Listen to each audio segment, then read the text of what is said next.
Hi friends, నమస్తే. తెలంగాణ రాష్ట్రంలో మీ సేవ నోటిఫికేషన్ కోసం ఎదురు చూస్తున్నటువంటి ప్రతి ఒక్కరికి కూడా భారీ శుభవార్త.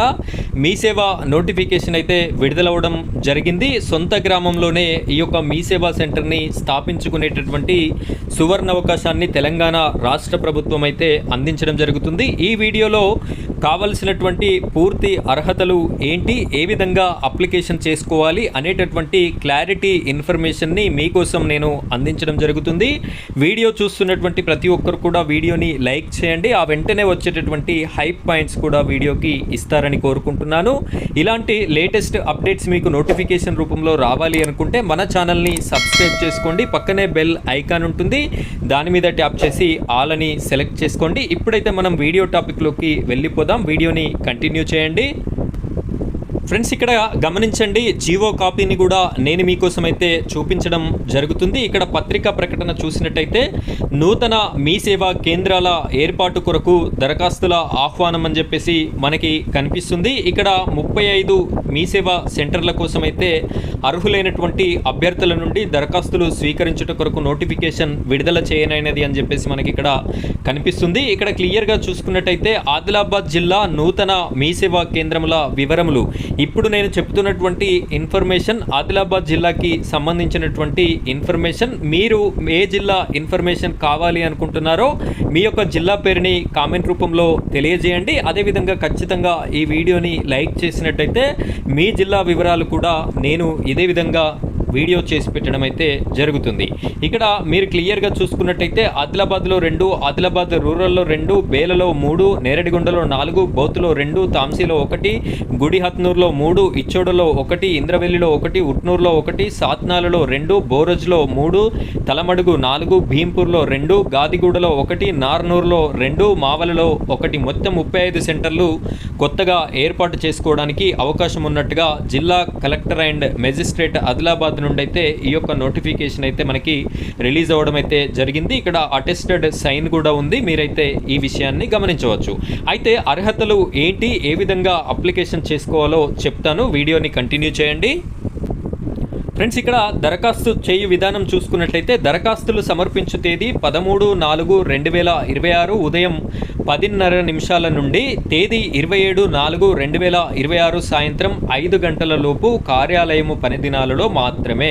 ఇక్కడ 27 వరకే లాస్ట్ డేట్గా ఉండడం జరిగింది. అప్లికేషన్ చేసుకొని వారు ఉంటే మీరైతే త్వరగా అప్లికేషన్ చేసుకోండి. దరఖాస్తుదారు దరఖాస్తు ఫారాన్ని నింపి దరఖాస్తు ఫారం కనుక మీకు కావాలి అనుకుంటే డిస్క్రిప్షన్లో మన వాట్సాప్ గ్రూప్ అనేది ఉంది, అక్కడ జాయిన్ అయినట్టయితే నేను మీకు ఈ యొక్క దరఖాస్తు ఫారం అనేది కూడా పంపించడం అయితే జరుగుతుంది. సంబంధిత తహసీల్దార్ కార్యాలయంలో ఎంఆర్ఓ గారి కార్యాలయంలో ఈ యొక్క దరఖాస్తుని అయితే సమర్పించాలి అని చెప్పేసి చెప్తున్నారు. ఇక్కడ అర్హత ప్రమాణాలని చూసుకున్నట్టయితే దరఖాస్తుదారుడు నిరుద్యోగి అయి ఉండాలి, ఎలాంటి ప్రభుత్వ ఉద్యోగంలో ఉండకూడదు. దరఖాస్తుదారు దరఖాస్తుతో పాటు ₹1000 డీడీ అనేది మీరు ఈ గవర్నెన్స్ సొసైటీ ఆదిలాబాద్ గారి పేరు మీద కట్టి దరఖాస్తుతో సమర్పించాలి. ఏదైనా గ్రాడ్యుయేట్ లేదా అంతకంటే ఎక్కువ విద్యార్హతతో కంప్యూటర్ పరిజ్ఞానం కలిగి ఉండాలి. దరఖాస్తుదారు తప్పనిసరిగా అకాడమిక్ సర్టిఫికెట్లు మరియు కంప్యూటర్ ట్రైనింగ్ సర్టిఫికెట్లు కలిగి ఉండాలి. అవసరమైన మౌలిక సదుపాయాలను సమకూర్చుకోవడానికి తగిన ఆర్థిక స్తోమత, మీ సేవ అంటే ఆర్థికంగా కూడా పెట్టుబడి ఉండాలి కాబట్టి అది కూడా కలిగి ఉండాలి అని చెప్పేసి చెప్తున్నారు. దరఖాస్తుదారు యొక్క వయస్సు 21 నుండి 44 సంవత్సరాల మధ్య కలిగి ఉండాలి. దరఖాస్తుదారు అదే మండలానికి చెందిన వారే ఉండాలి. ఇప్పుడు ఏదైతే నేను యూనిట్స్ చూపెట్టానో ఆ మండలానికి సంబంధించిన వారికే అవకాశం ఉంటుంది. వేరే మండలంలో వారైతే వారు పెట్టుకోవడానికి అవకాశం ఉండదు. మీ సేవా కేంద్రమునకు ఎంపిక చేయబడిన అభ్యర్థి వారి మండలంలో నిర్దేశించబడిన ప్రదేశంలోనే మాత్రమే కేంద్రము ఏర్పాటు చేయవలను. తదుపరి ఎటువంటి కారణం చేతనైనా స్థాన మార్పిడికి అనుమతించబడదు. ధృవీకరణ పత్రములు పరిశీలించు సమయంలో ఈ క్రింది ధృవీకరణ పత్రములు పరిశీలించబడతాయి. ఎస్ఎస్సి నుండి గ్రాడ్యుయేట్ వరకు అన్ని ఒరిజినల్ సర్టిఫికెట్లు మీరు తీసుకువెళ్ళాలి. నివాస ధృవీకరణ పత్రం ఉండాలి, కుల ధృవీకరణ పత్రం ఉండాలి. దరఖాస్తుదారు పోలీసు క్లియరెన్స్ సర్టిఫికెట్ కూడా జతపరచవలసి ఉంటుంది. దరఖాస్తుకు అనుబంధముగా సమర్పించబడిన ఆధార పత్రాలు అన్నింటిపై అధికృత ధృవీకరణ గెజెటెడ్ అనేది చేయించాలి. తనిఖీలో అనుమతించబడిన అభ్యర్థులకు మాత్రమే తదుపరి పరీక్షకి అర్హత ఇవ్వబడును. ఇక్కడ మీకు పరీక్ష అనేది కూడా పెట్టడం జరుగుతుంది. ఐటీ నైపుణ్యాలని 40 మార్కులకి ఐటీ నైపుణ్యాలను అంచనా వేయడానికి వ్రాత పరీక్ష ఉంటుంది. ఇంటర్వ్యూ 10 మార్కులు మార్కులకి నిర్వహించడం, అంటే మొత్తంగా 50 మార్కులకి ఈ యొక్క పరీక్ష అనేది పెట్టడం జరుగుతుంది. వ్రాత పరీక్ష ప్రాథమిక కంప్యూటర్ నాలెడ్జ్ మరియు తెలంగాణ స్టేట్ మీ సేవా సర్వీసెస్ ఆబ్జెక్టివ్ పై ఉంటుంది. వ్రాత పరీక్ష ప్రాథమిక తేదీ 2వ తారీఖు 5వ నెల 2026 రోజున పరీక్ష ఉంటుంది. ఇంటర్వ్యూ తేదీ వచ్చేసి 5వ తారీఖు 5వ నెల 2026 రోజున ఉండడం జరుగుతుంది. దరఖాస్తుదారు వారి యొక్క దరఖాస్తును సంబంధిత తహసీల్దార్ కార్యాలయంలో మాత్రమే సమర్పించాలి. మీ మండల కేంద్రంలో ఉండేటటువంటి ఎంఆర్ఓ గారి కార్యాలయంలో మాత్రమే మీరైతే సమర్పించవలసి ఉంటుంది.